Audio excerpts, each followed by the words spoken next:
বিসমিল্লাহির রহমানির রহিম। সূরা আল হাশর, পবিত্র কোরআন শরীফের 59 নম্বর সূরা, সূরা আল হাশর। নামকরণ: সূরাটির দ্বিতীয় আয়াতের আখরাজাল্লাযীনা কাফারু মিন আহলিল কিতাবি মিন দিয়ারিহিম আউয়ালিল হাশর।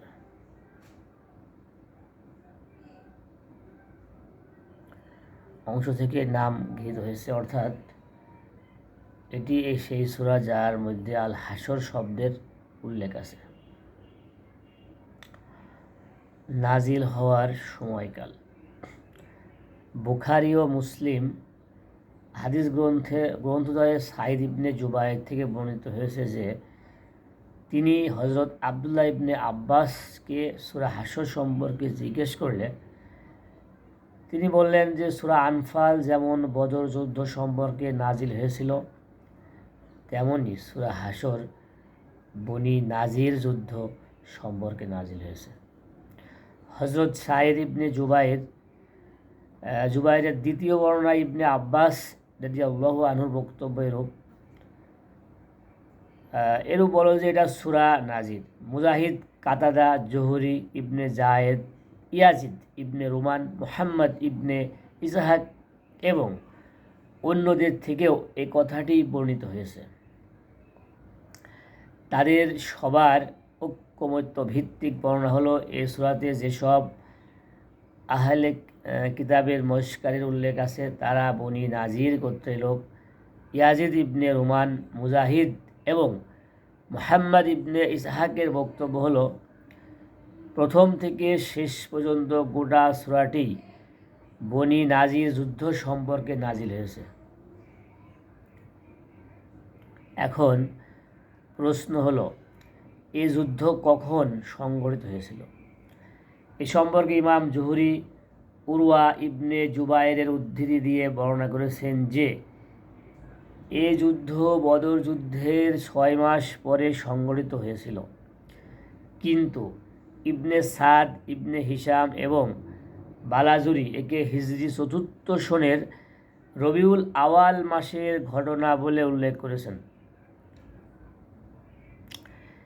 আর এটি সঠিক মত, কারণ সমস্ত বর্ণনা এ বিষয়ে একমত যে এ যুদ্ধ বীরে মাউনার দুঃখজনক ঘটনার পরে সংঘটিত হয়েছিল। এ বিষয়টি ঐতিহাসিকভাবে প্রমাণিত যে বীরে মাউনার মর্মান্তিক ঘটনা উহুদ যুদ্ধের পরে ঘটেছিল, আগে নয়। ঐতিহাসিক প্রেক্ষাপট, ঐতিহাসিক পটভূমি। এছাড়া বিষয়বস্তু ভালোভাবে বুঝতে হলে মদিনা ও হিজাজের ইহুদিদের ইতিহাসের প্রতি একবার দৃষ্টিপাত করা প্রয়োজন। তা না হলে নবী সাল্লাল্লাহু আলাইহি ওয়াসাল্লাম তাদের বিভিন্ন গোত্রের সাথে যে আচরণ করেছিলেন তার প্রকৃত কারণসমূহ কী ছিল কেউ তা সঠিকভাবে জানতে পারবে না। আরবের ইহুদিদের নির্ভরযোগ্য কোনো ইতিহাস দুনিয়ায় নেই। তারা নিজেরাও পুস্তক বা শিলালিপি আকারে এমন কোনো লিখিত বিষয় রেখে যাননি যা তাদের অতীত ইতিহাসের উপর আলোকপাত করতে পারে। তাছাড়া আরবের বাইরের ইহুদি ঐতিহাসিক কিংবা লেখকগণও তাদের কোনো উল্লেখ করেননি। এর কারণ হিসেবে বলা হয়, আরব উপদ্বীপে এসে তারা তাদের স্বজাতির অন্য সব জাতিগোষ্ঠী থেকে বিচ্ছিন্ন হয়ে পড়েছিল।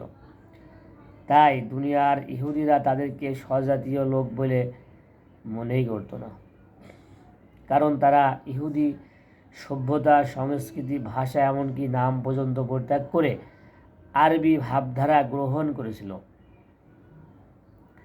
হিজাজের প্রত্নতাত্ত্বিক নিদর্শনাদির মধ্যে যেসব শিলালিপি পাওয়া গেছে তাতে খ্রিস্টীয় 1ম শতাব্দীর পূর্বে ইহুদিদের কোনো নাম নিশানা বা উল্লেখ পাওয়া যায় না। এতে শুধুমাত্র কয়েকজন ইহুদির নাম পাওয়া যায়। এ কারণে আরব ইহুদিদের ইতিহাসের বেশিরভাগ আরবদের মধ্যে প্রচলিত মৌখিক বর্ণনার উপর নির্ভরশীল। এরও একটা উল্লেখযোগ্য অংশ ইহুদিদের নিজেদেরই প্রচারিত। হিজাজের ইহুদিরা দাবি করত যে তারা হজরত মূসা আলাইহিস সালামের জীবনকালের শেষ দিকে সর্বপ্রথম এখানে এসে বসতি স্থাপন করে। এই কাহিনী বর্ণনা করে তারা বলতো হজরত মূসা আলাইহিস সালাম আমালেকাদের বহিষ্কারের উদ্দেশ্যে তার একটি সেনাদলকে ইয়াসরিব অঞ্চল দিয়ে পাঠিয়েছিলেন। তিনি তাদের নির্দেশ দিয়েছিলেন যে ওই জাতির কোনো ব্যক্তিকে যেন জীবিত রাখা না হয়। বনী ইসরাঈলদের এই সেনাদল নবীর নির্দেশ মোতাবেক কাজ করল। তবে আমালেকাদের বাদশার একটি সুদর্শন যুবক ছেলে ছিল, তাদের হত্যা করল না, বরং সাথে নিয়ে ফিলিস্তিনে ফিরে এলো। এর পূর্বেই হজরত মূসা আলাইহিস সালাম ইন্তেকাল করেছিলেন। তার স্থলাভিষিক্ত ব্যক্তিবর্গ এতে চরম অসন্তোষ প্রকাশ করলেন। তারা বললেন, একজন আমালেকীকেও জীবিত রাখা নবীর নির্দেশ এবং মুসার শরীয়তের বিধিবিধানের স্পষ্ট লঙ্ঘন। তাই তারা উক্ত সেনাদলকে তাদের জামাত থেকে বহিষ্কার করল। বাধ্য হয়ে দলটিকে ইয়াসরিবে ফিরে আসে, সেখানেই বসবাস করতে হয়।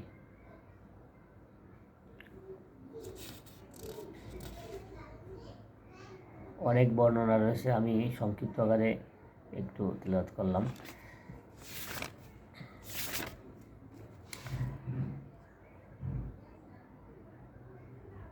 সূরা হাশরের 1 থেকে 2 আয়াত তিলাওয়াত করছি।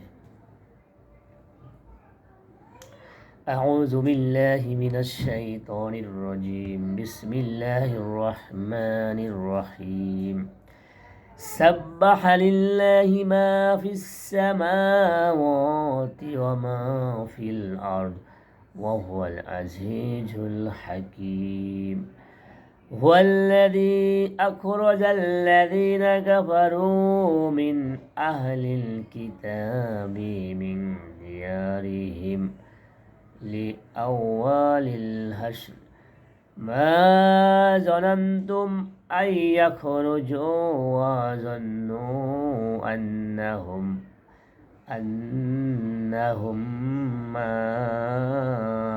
مانعتهم حصونهم من الله فآتاهم الله من حيث لم يحتسبوا وقذف في قلوبهم الرعب يخربون بيوتهم بأيديهم وأيدي المؤمنين فاعتبروا يا أولي الأبصار। এরশাদ হচ্ছে, আল্লাহ তাসবিহ করেছে আসমান ও জমিনের প্রতিটি জিনিস। তিনি বিজয়ী এবং মহাজ্ঞানী। তিনি আহলে কিতাব কাফেরদেরকে প্রথম আক্রমণেই তাদের ঘর বাড়ি থেকে বের করে দিয়েছেন। তোমরা কখনো ধারণাও করো নাই যে তারা বের হয়ে যাবে। তারাও মনে বসেছিল যে তাদের দুর্গসমূহ তাদেরকে আল্লাহর হাত থেকে রক্ষা করতে পারবে। কিন্তু আল্লাহ এমন এক দিক থেকে তাদের উপর চড়া হয়েছেন যেদিকে ধারণাও তারা করতে পারেনি। তিনি তাদের মনে ভীতি সঞ্চার করে দিয়েছেন।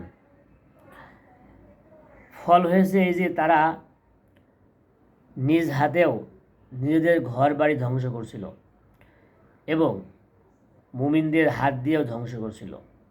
অতএব হে দৃষ্টিশক্তির অধিকারীরা, শিক্ষা গ্রহণ করো। আলহামদুলিল্লাহ, পবিত্র কোরআনের সূরা আল হাশরের 2টা আয়াত তেলাওয়াত করলাম অর্থসহ এবং কিছুটা নাজিলের প্রেক্ষাপট পড়লাম। আল্লাহ হাফিজ। আসসালামু আলাইকুম ওয়া রাহমাতুল্লাহ।